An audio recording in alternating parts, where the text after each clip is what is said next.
Let's talk for a minute about socialization, which is the entire process of internalizing social values, social norms, and behavior expectations into an individual.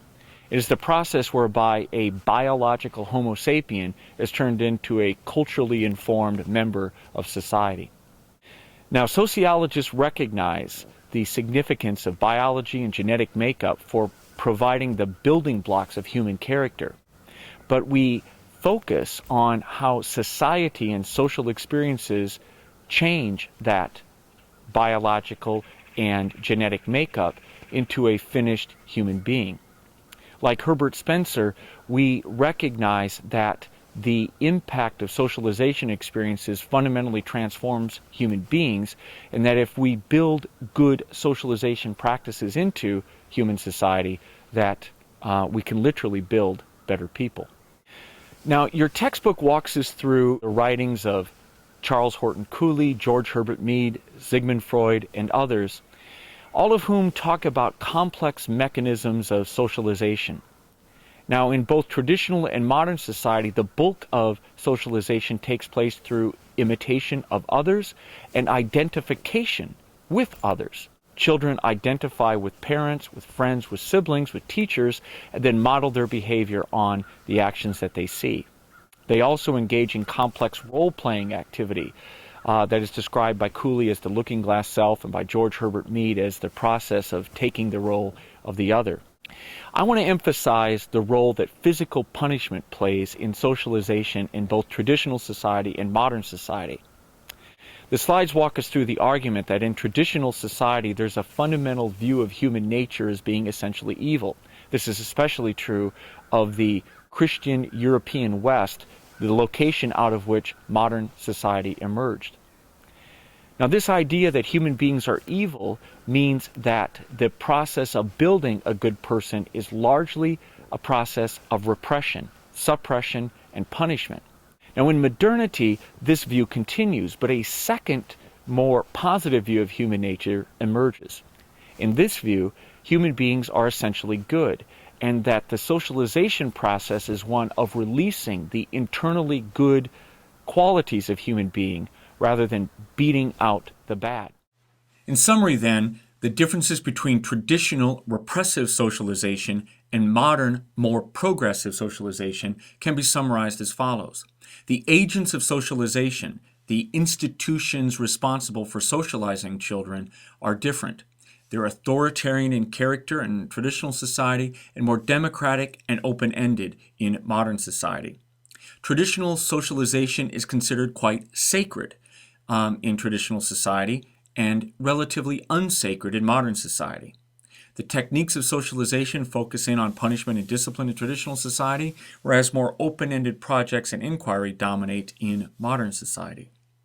The content of socialization, linked to the sacred way of the group, focuses upon the reproduction of the way over time. Myths and rituals form the content of what is taught, whereas more open-ended scripts, roles, and general frameworks to help children guide themselves through complex interaction is characteristic of modernity.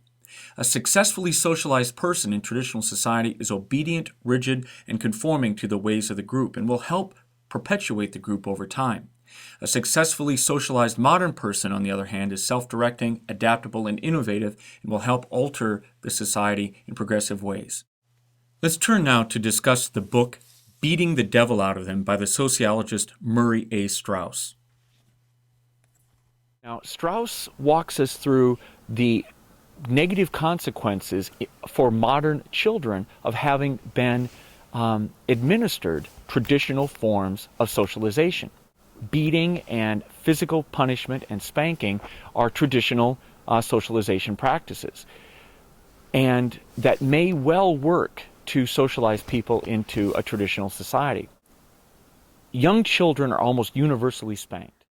While adolescents and teenagers are less likely to be spanked or have physical punishment applied to them, Straus finds that the consequences of using physical punishment on older children is far more negative for their development than that applied to younger children. The attitude towards physical punishments are changing in the United States, but that behaviors are not. More frequent spanking and hitting is associated with increased negative consequences for children of all ages. Straus finds that the most severe negative consequences are associated with spanking and other forms of violence that continue into late adolescence. Straus finds that young parents spank more than older parents. The middle class spanks more than the working class or upper class, a phenomena we believe linked to the authoritarian character of middle class life. Parents who had been spanked as adolescents are much more likely to spank their own children.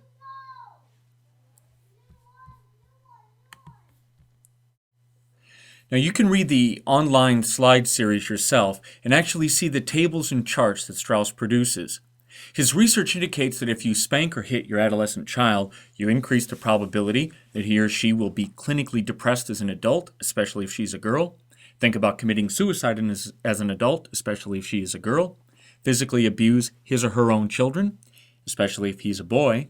Use physical violence against his or her spouse. Become a juvenile delinquent, physically assault a non-family member, be aroused by sadomasochistic sex, participate in sadomasochistic sex, be less successful in his or her career than peers who are not spanked, especially if he or she earns a college degree, will have much slower mental development than children who are not spanked, will increase the frequency of the behavior that triggered the spanking. In fact, his research shows that spanking doesn't even work to stop the behavior that's triggering the spanking in the first place, and use violence and bullying against other kids in school. Social research can help us understand the consequences of various social behaviors and policy choices. In my on-campus classes, I often use the discussion of spanking and socialization practices to make a larger point about the importance of social research in our time. Students often tell me that they are unlikely to care about anything as much as the welfare of their children. And I often ask them if they would alter the way they raise their children based upon the results of social science. Now, many students find this odd. They wouldn't dream of turning to a social research finding to determine how to treat their children. Instead, they will reproduce the behavior patterns that they experienced as a child. If we're unwilling to reconstruct our behavior to take care of the thing that matters to us most, what would we use social research for?